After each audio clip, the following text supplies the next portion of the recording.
আজকে আমাদের দাবি হচ্ছে আমরা জুলাই ঘোষণাপত্র চাই। এর পরবর্তীতে কোন সরকার আসবে না আসবে তারা আমাদেরকে প্রায়োরিটি দিবে না দিবে তার কোনো গ্যারান্টি নেই। তাই আমরা চাচ্ছি আমাদের এই অন্তর্বর্তী সরকার থাকাকালীন আমরা আমাদের ঘোষণাপত্র চাই। আমরা এই ঘোষণাপত্র পাওয়ার দাবিতেই আজকে আমরা এই মাঠে মানববন্ধন করতেছি।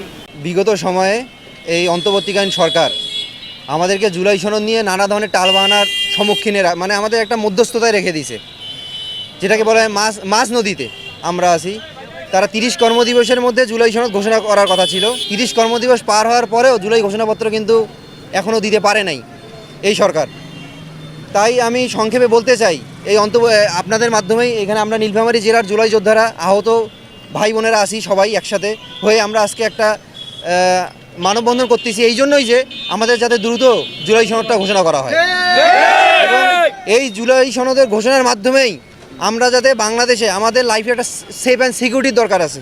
এই লাইফের সেফ অ্যান্ড সিকিউরিটিটা আমরা যাতে পাই এই সরকারের মাধ্যমে, এবং এই সরকারের পরে যে অন্য সরকার আসবে সে এই জুলাই সনদের পক্ষে থাকবে কি থাকবে না সেটা আমরা জানি না, যেহেতু এই সরকারকে আমরাই বসাইছি ক্ষমতায়।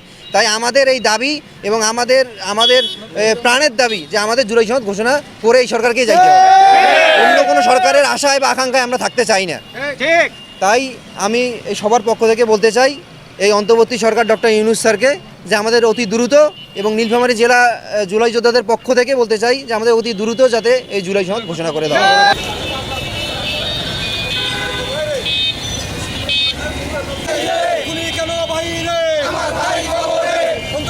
সরকার জুলাই সনদ দরকার, চলবে না চলবে না, আমাদের দাবি মানতে হবে মানতে হবে।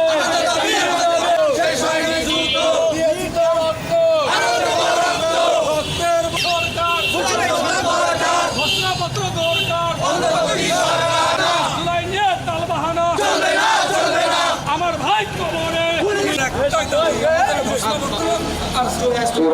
এখানে উপস্থিত সর্বশেষ পরম মহান আল্লাহ তাআলার নামে আপনারা জানেন আমাদেরকে ব্যবহার করার চিন্তা করবেন না, দুর্বল করি না।